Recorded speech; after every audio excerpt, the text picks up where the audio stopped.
चालवल्याचा आज शोध चालवल्याचा आज शोध शोध शोध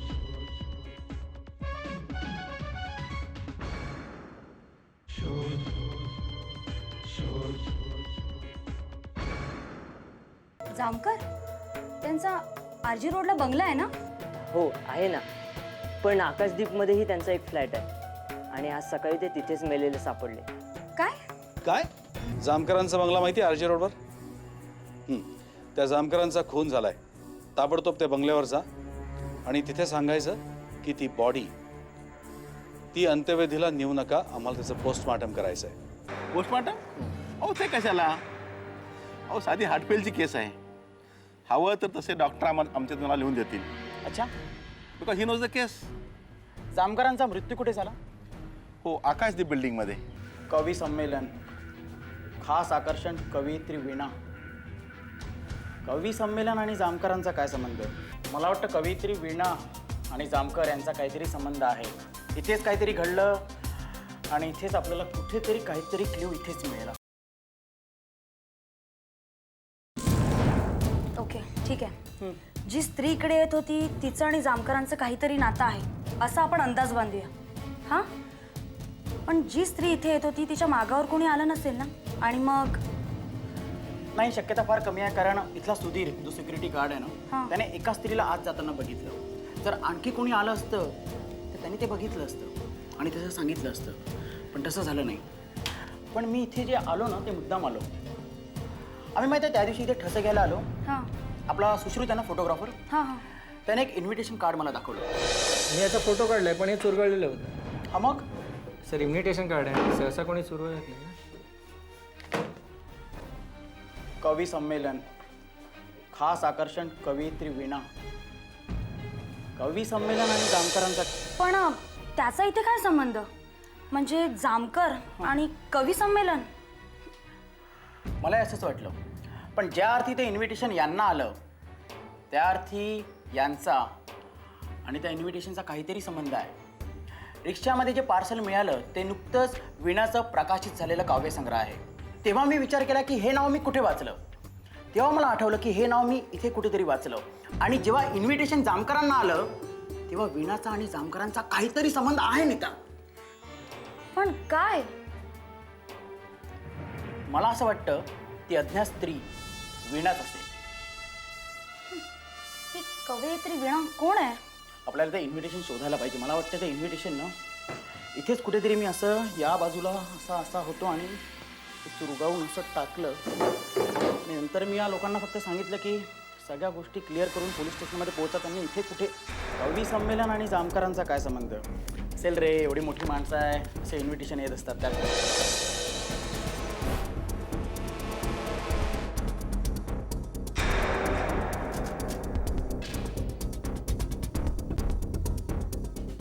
येस नीता, हे बघ, कवयित्री वीणा, खास आकर्षण. हो.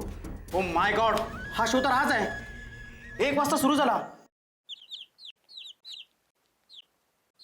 डॉक्टर, पोस्टमॉर्टम रिपोर्ट मिळालाय. Thank you very much. जामकरांनी ज्या गोळ्या घेतल्या त्यामध्ये विष होतं. जामकर नेहमी हाय ब्लड प्रेशर झालं की गोळ्या घ्यायचं ना? I see. म्हणजे तसंच काहीच झालं असेल आणि त्यांनी त्या गोळ्या घेतल्या असतील, पण त्या गोळ्यांच्या जागी या गोळ्या दिल्या गेल्या त्यांच्या. पण कोणी? ठीक आहे डॉक्टर, मी बघतो. सर, कविता जामकर आले. हा, पाठवते ना. ओके.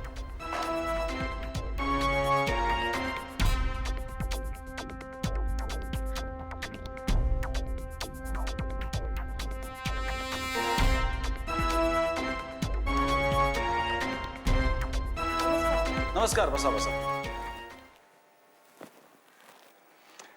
कविताजी, पोस्टमॉर्टम रिपोर्ट मिळालेला आहे. जामकरांना कोणीतरी त्यांच्या रेग्युलर गोळ्यांमधनं विष दिलंय. आता जामकर हाय ब्लड प्रेशरच्या गोळ्या घेत होते हे ज्याला माहीत असेल त्याचेच हे काम असणार. तुमचा माझ्यावर तर संशय नाही ना? जर घरापासून इतक्या जवळच्या दुसऱ्या फ्लॅटवर दुसऱ्या बाईसोबत माझा नवरा राहतोय हेच मला माहित नाही तर बाकी तरी काय माहिती असणार? तिलाच माहिती असेल. ती कोण आहे तेच तर आम्ही शोधतो आहोत. बरं, तुम्ही कोणा वीणाला ओळखता? वीणा? हां, म्हणजे ती कविता वगैरे करते. नाही. ओके. का हो, तिचं नाव वीणा आहे का? सहजच. सहज? जेव्हा हाती काही नसतं ना तेव्हा पाण्यात उठणारे तरंग पाहण्यासाठी पाण्यात दगड मारला जातो. सहज असं काहीच नसतं. निदान डिस्टर्ब झालेल्या पाण्याला तरी ही कृती सहज वाटत नाही. खरं आहे कविताजी, पण जेव्हा हातात पॉवर असते ना तेव्हा रिस्पॉन्सिबिलिटी तेवढीच वाढते. आणि म्हणूनच मी सहज बोलून गेलो तरी त्याचे तरंग तुमच्या मनात उमटले. आणि म्हणूनच मी आता सिरियसली काहीच सांगणार नाही. When I'll be confident about the things, I will not use this word. Okay. ठीक आहे. थँक्यू व्हेरी मच तुमच्या सहकार्याबद्दल. म्हणजे यांचा खून झालाय. Okay, thank you. मला वाटतं ज्या कारणास्तव खून झालाय तेही बऱ्यापैकी स्पष्ट आहे. त्यामुळे आता पत्नी म्हणून जामकरांची माझी ड्युटी संपली. आता तुमची ड्युटी. फक्त खुन्याला एक निरोप द्या माझा. म्हणाव, माणसाला मारून त्याला त्याची चुकांची जाणीव न होऊ देता माफ करण्यासारखं आहे. या उलट चूक दाखवून क्षमा केली असती तर ते प्रदीर्घ काळ तडफडले असते. याहून चांगली शिक्षाच नाही. नमस्कार. येते मी.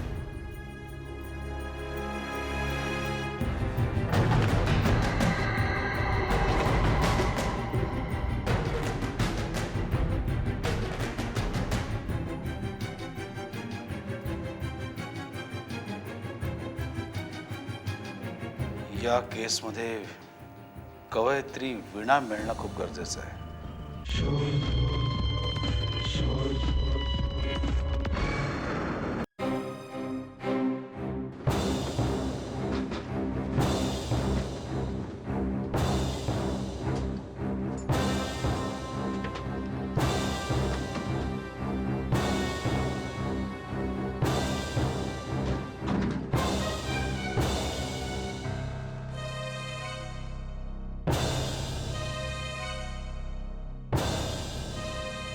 साहेब, हा, संमेलन संपलं.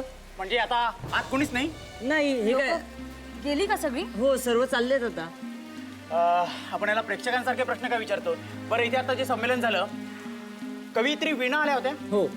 आल्या होत्या? हो. बरं, मला या संमेलनाच्या व्यवस्थापकाला भेटायचं. मॅडम, तुम्हाला व्यवस्थापकांना भेटायचं की वीणा मॅडमना भेटायचं? वीणा मॅडम. वीणा वीणा. हा, त्या बघा, त्या गाडीजवळ चाललेत ना त्या वीणा मॅडम. ओ माय गॉड, ती गाडी निघाली. Fast fast fast fast. इथं यांना कुठेतरी बघितलंय. Move move, fast fast fast.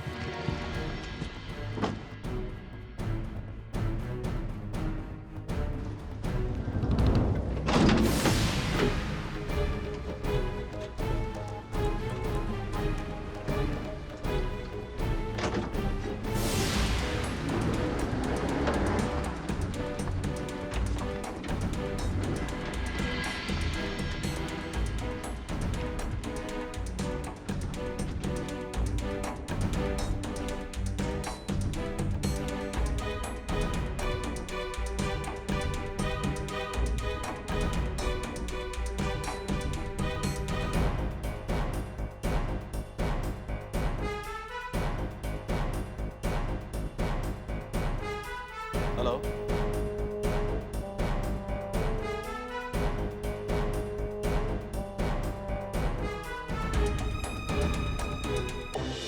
नमस्कार मॅडम, मी इन्स्पेक्टर अमर विश्वास. योजना मॅडम आपणच ना? हो, नमस्कार. पण प्रकाश घरात नाही आहेत. काही कामानिमित्त बाहेर गेलेत. हरकत नाही, ते येईपर्यंत मी त्यांची वाट बघतो. ठीक आहे, बसा. थँक्यू. मॅडम, पोलिसांवर तुम्ही एवढे नाराज का? पोलीस घरात आलेले कोणाला आवडतात? गुन्हेगार सोडून सगळ्यांनाच आवडतात. तुम्ही सगळ्यांनाच संशयित नजरेने का पाहता? चोराच्या मनात चांदणं. गुन्हेगाराला वाटतं की पोलीस सगळ्यांवर संशय घेतात आणि सज्जन माणसांना वाटतं की पोलीस शोध घेतात. तुम्ही खरं काही स्पष्ट बोलाल ना तर बरं होईल. ठीक आहे, तर मग ऐका. जामकरांचा जेव्हा मृत्यू झाला तेव्हा त्यांच्याजवळ एक अनोळखी स्त्री उभी होती, त्या तुम्हीच होतात. जामकरांच्या फ्लॅटमध्ये एक अनोळखी स्त्री नेहमी यायची, त्याही तुम्हीच होतात. चेहऱ्यावर एक फडकं गुंडाळून एका रिक्षाने एक बाई जामकरांना भेटायला नेहमी यायची, त्याही तुम्हीच होतात.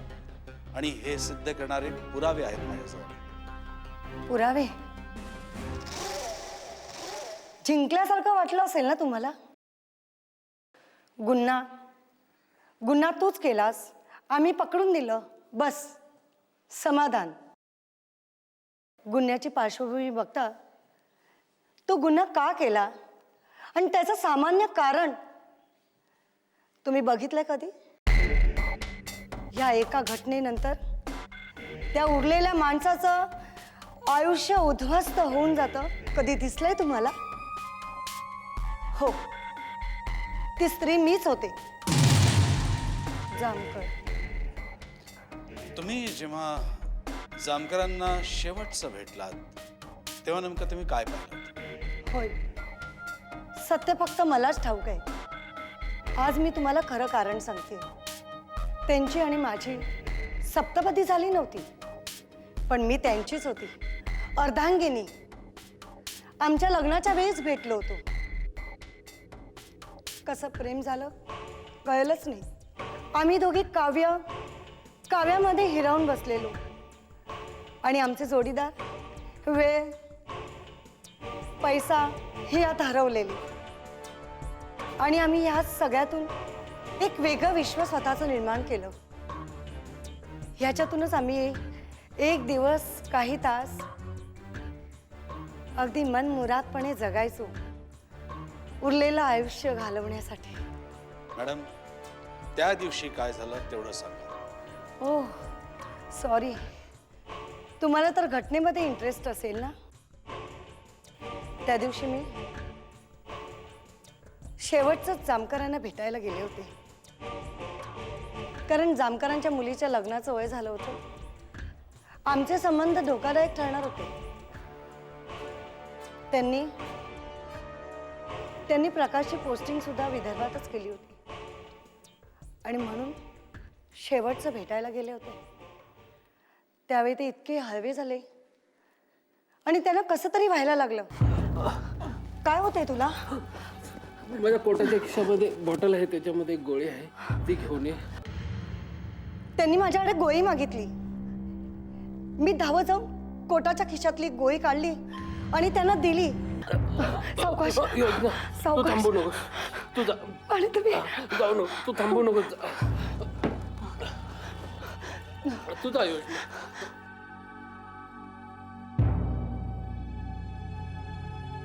पण ते तसेच खाली पडले. मी त्यांना सावरलं. कदाचित त्यावेळेस माझ्या बांगड्या तुटल्या असतील, पण जामकर म्हणाले, तू जा इथून जा, नाही तर सगळं व्यर्थ होईल. आणि ते गेले. मला काही सुचेना. मी तशीच औषधाची बाटली घेतली आणि तिथून पळाले. ती बाटली तुमच्याकडे आहे? आहे माझ्या घरी, आणते.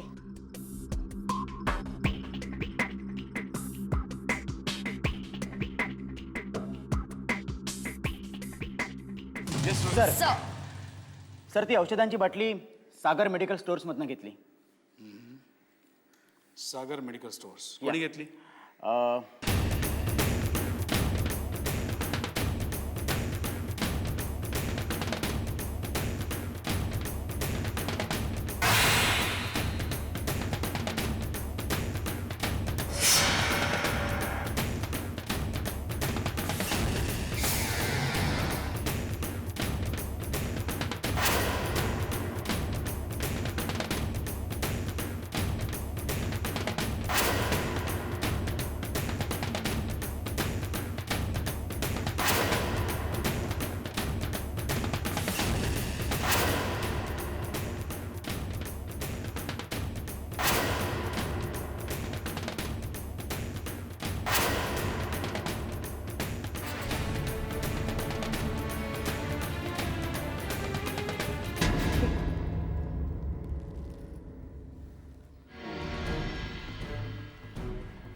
मॅडम, आम्हाला प्रेम ही भावना कदाचित कळत नसेल, पण मत्सर लगेच कळतो, ओळखू शकतो. म्हणजे या भावनेनी पेटलेला माणूस साक्षर असो किंवा निरक्षर कुठलंही टोक गाठू शकतो. गुन्हेगार सापडला नाही. कोण? तुमचं झालेलं नुकसान कधीच भरून निघणार नाही. Thank you very much for your cooperation. Sir. Rohit, yes sir. त्याला घेऊन ये पोलीस स्टेशनमध्ये. राईट.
सर, प्रकाश भार्गव.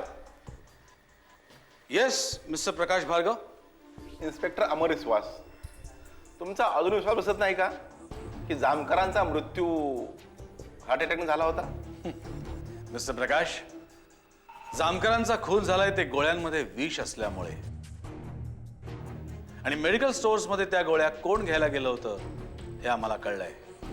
जामकरांबरोबर जी स्त्री होती ती माझी बायको होती. होय, ती माझी बायको होती. मिस्टर जामकरांना लुपून छुपून भेटणारी, त्यांच्याशी बोलणारी माझी बायको होती. हे मला समजलं. मी काय करावं होतं सर? जामकरांचे माझ्यावरती अनंत उपकार होते. ही नोकरी, घर हे सगळं त्याने दिलं होतं, म्हणून त्याबद्दल माझी बायको. छी, मला नाही पटलं सर. मी ठरवलं जामकरांना शिक्षा झालीच पाहिजे, त्यांचा अंत झालाच पाहिजे, आणि म्हणून मी हा निर्णय घेतला. माझ्या डॉक्टरांचं प्रिस्क्रिप्शन होतं. मी मेडिकल शॉपमध्ये गेलो, त्या गोळ्या विकत घेतल्या. त्या गोळ्यामध्ये सायनाइड नावाचं विष मिक्स केलं मी. म्हणजे ज्यावेळी ह्या गोळ्या मिस्टर जामकर खातील त्यावेळी त्यांचा मृत्यू होईल.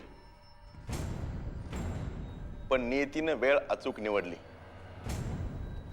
माझी बायको योजना जेव्हा जामकरांच्या बरोबर होती तेव्हा त्यांनी त्या गोळ्या खाल्ल्या आणि त्यांचा मृत्यू झाला. पण साहेब, मी घटना मॅनेज केली. मी जामकरांची बॉडी घरी आणली, पण तो विश्वासघातकी सुधीर निकालजे त्यानं तुम्हाला इन्फॉर्म केलं आणि तुम्ही इथे आलात. नाहीतर पण जामकरांचं रामनाम सत्य झालंच होतं. पण आता तुमचं राम नाम सत्य होईल. नाहीतर मी समाजाला आता काय तोंड दाखवणार आहे साहेब? साहेब, मला फाशी द्या.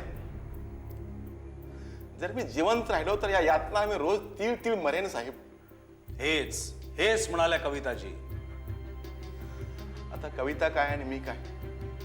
आम्ही दोघे एकाच नावाचे प्रवास आहोत साहेब. पण विचार खूप वेगळे आहेत. पाटील, यांना अटका.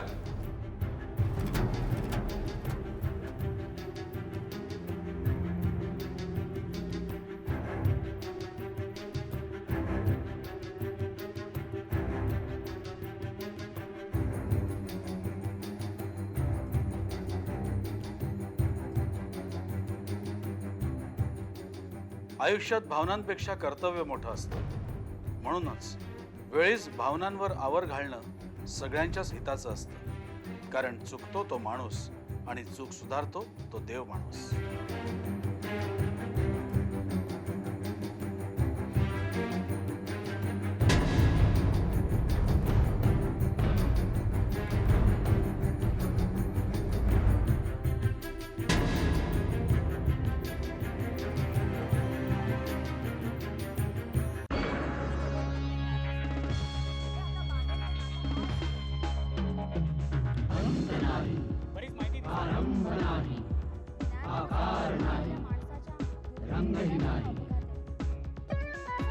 बंदूक से नुसते नजरेत काही